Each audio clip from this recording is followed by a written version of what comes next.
First off, I guess just introduce yourself so that... So my name is Jaysse Lopez. Some of you guys might know me by 2J's Kicks. I'm one of the 3 owners of Urban Necessities.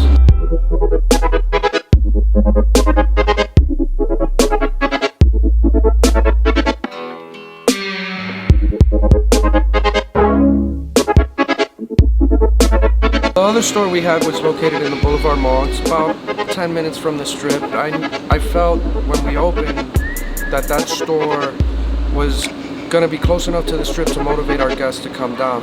We kind of were able to establish our brand and create something special. With iOS 11, one of the benefits is that you could scan QR codes with your camera. You don't even need an app. And with Android, you could use Facebook, Snapchat, or a QR reader. So this consignment manager allows our consigners to submit all the items, and it also allows them to change their prices in real time. So if a shoe goes up in value, down in value, an aggressive consigner could log into their consignment manager and change those prices. And we never even have to change the label. I was always into sneakers, but I didn't really understand the resell side of it. And there was a shoe that was coming out that I really wanted to get, but I couldn't afford. It was the Area 72 Barkley Posit. And when I saw that shoe, I told instantly Joni, my wife, I was like, Joni, I gotta get these shoes. They come out in a couple months. She's like, how much are they, Jay? And I'm like, they're $275. And she's like, Jay, you don't even have a job. Keep in mind, when I started dating Joni, 2 weeks into dating her, I moved in with her parents and Joni. So I had lost my car, evicted out of my apartment. Right before the release happened, I started going to every sneaker store in the city and was saying, remember the name, remember the face, the day's gonna come, I'm gonna buy a lot of shoes. And I started building these relationships with these managers and employees and just networking constant. And the shoe comes out, it was retailing at $275. We winded up selling them at $475. I got 18 pairs and winded up selling 17 of them in 6 hours. But I had never posted about shoes, I'd never sold a shoe or anything prior to that moment. Back then, Joni and I would take pictures using construction paper, put the shoe in front of it, like hold the lamp, take the picture with our iPhone. And we were selling shoes that way. And for 6 months, it was going really well. And then Joni and I had our differences. We split for a little bit there. And I pretty much started selling all my clothes, sneakers. I was down at 3 shoes and I couldn't afford another night at the motel. I called someone I knew and asked them if I could sleep on their couch.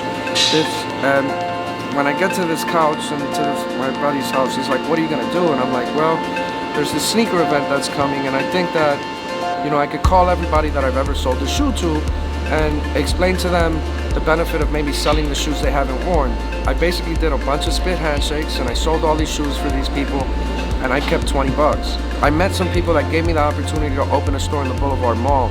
I didn't have any money, but they told me, hey, if you get an LLC and write a check, a post-dated check, we'll give you a spot.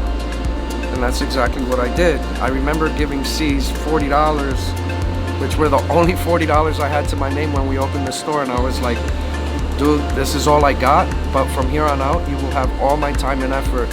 And if you allow me, I think we could grow something really special, right? My first 6 months in business, we had no neighbors. My first 8 months in business, we weren't in the directory.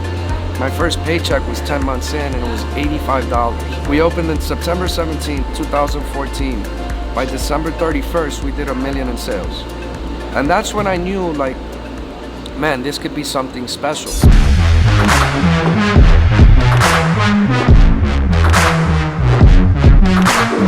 And every single year since we opened, it's grown 3 and 4 times. We've done this with no investors, we didn't have a business plan. We didn't write our first business plan till last year, you know, so it was a lot of like trusting in the three of us, like believing in each other and allowing us to like just do whatever we just did whatever it took to make it work. And to be able to come into this mall, which is considered a top 10 mall in the United States. I used to be homeless, so, you know, I used to panhandle a lot around this mall. To go from panhandling to being the guy that was like bartering with managers in stores, to being the guy that's standing in lines for days for shoes here, to then going and having conversations with management saying I'd like to put a store here, and then doing it and seeing the amount of foot traffic. And I mean, you saw the foot traffic over the last 2 days. Like, it's a home run, man. And it's gonna be fun curating the sneaker scene in Vegas to an extent, right? And helping people globally get kind of their itch scratched.